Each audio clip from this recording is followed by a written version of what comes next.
ಕನ್ನಡಿಗರಿಗೆ ನಮಸ್ಕಾರ. ಇದು ಬಿಬಿ ನ್ಯೂಸ್ ಕನ್ನಡ. ನಾನು ಅಕ್ಷತಾ ಕುಲಕರ್ಣಿ. ಭಾರತೀಯ ಸಂಸ್ಕೃತಿಯ ಬೆನ್ನೆಲುಬಾಗಿರುವ ಮಹಾಭಾರತ ಕೇವಲ ಒಂದು ಯುದ್ಧದ ಕಥೆಯಲ್ಲ.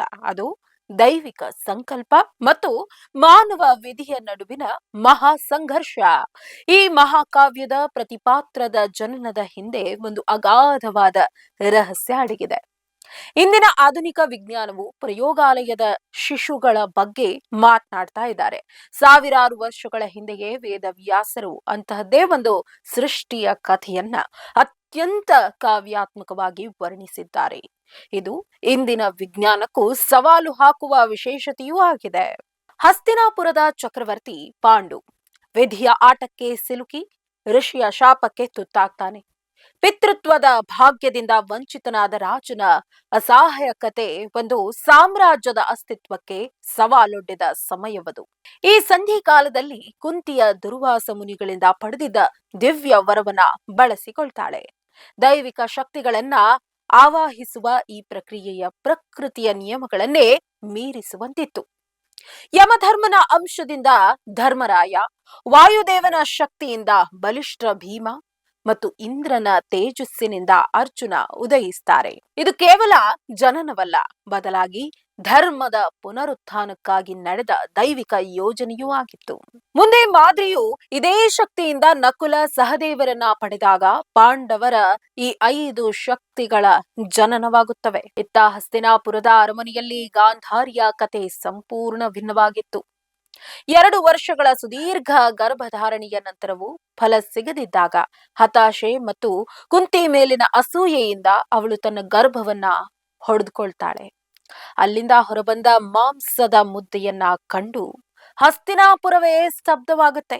ಈ ಹಂತದಲ್ಲಿ ವೇದವ್ಯಾಸರ ಪ್ರವೇಶವಾಗುತ್ತೆ. ಅವರು ಆ ಮಾಂಸದ ಮುದ್ದೆಯನ್ನ 101 ಭಾಗಗಳಾಗಿ ವಿಂಗಡಿಸಿ 101 ಕುಂಡಗಳಲ್ಲಿ ಸ್ಥಾಪಿಸ್ತಾರೆ.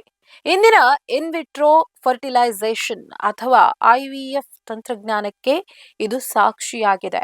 ಪ್ರಕೃತಿಯ ಸಹಜ ಗರ್ಭದ ಆಚೆಗೂ ಜೀವ ಸೃಷ್ಟಿ ಸಾಧ್ಯ ಎಂಬ ಅದ್ಭುತ ಕಲ್ಪನೆ ಸಾವಿರಾರು ವರ್ಷಗಳ ಹಿಂದಿನ ಕಾವ್ಯದಲ್ಲಿ ಅಡಗಿತ್ತು.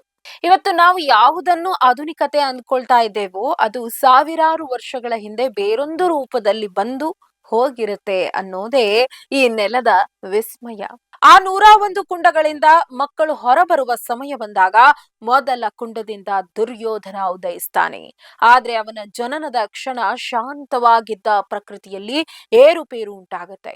ನರಿಗಳು ಊಳಿಡುತ್ತವೆ, ಅಶುಭ ಸಂಕೇತಗಳು ಕಾಣಿಸಿಕೊಳ್ಳುತ್ತವೆ. ವಿವೇಚನೆಯುಳ್ಳ ವಿದುರನು ಆಗಲೇ ಇವನು ಕುಲನಾಶಕ್ಕೆ ಕಾರಣ ಆಗ್ತಾನೆ ಎಂದು ಎಚ್ಚರಿಸಿದ್ರು.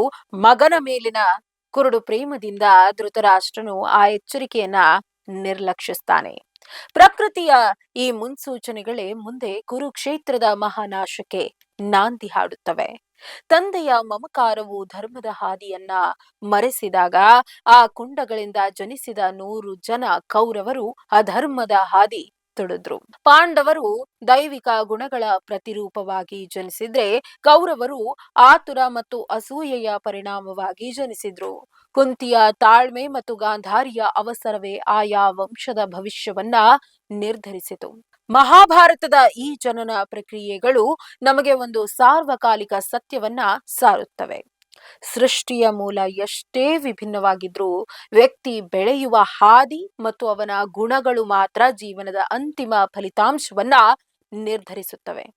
ಅಹಂಕಾರದ ಹಾದಿ ಹಿಡಿದ ಕೌರವರು ಕಾಲಗರ್ಭದಲ್ಲಿ ಅಳಿದು ಹೋದರೆ ಸತ್ಯ ಮತ್ತು ಸಂಯಮದ ದಾರಿಯಲ್ಲಿದ್ದ ಪಾಂಡವರು ಇಂದಿಗೂ ಧರ್ಮದ ಸಂಕೇತವಾಗಿ ಉಳಿದಿದ್ದಾರೆ. ಒಟ್ಟಾರೆಯಾಗಿ ಹೇಳುವುದಾದ್ರೆ ಮಹಾಭಾರತದ ಈ ಜನ್ಮ ವೃತ್ತಾಂತಗಳು ನಮಗೆ ವಿಜ್ಞಾನ ಮತ್ತು ಆಧ್ಯಾತ್ಮಿಕತೆಯ ನಡುವಿನ ಒಂದು ಅದ್ಭುತ ಸೇತುವೆಯಂತೆ ಕಾಣುತ್ತವೆ.